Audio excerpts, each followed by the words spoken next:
This video reviews the job profile setup, specifically setting up default fields in the system, assigning competency models, and onboarding tasks. Values assigned on the Employee Record tab of the job profile screen will complete the coordinating fields under the Employee tab when the job title is selected on the Employee Profile screen.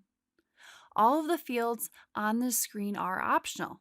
Complete as few or as many applied to the selected job title.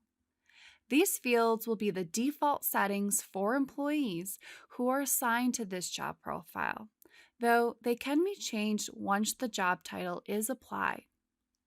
The Competencies tab will only appear on the job profile page if you use Dominion's performance feature. The Competencies tab allows you to assign a competency model to the selected job. These will be the competencies that are used during any review. Use the drop-down to select the applicable competency model. Once selected, all the competencies included in that model will be displayed on this page. The onboarding task will only appear on the job profile page if you utilize the onboarding feature.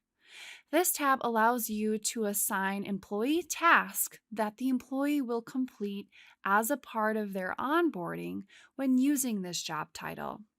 It also allows you to assign administrator task list that you as an administrator will complete as a part of the onboarding process.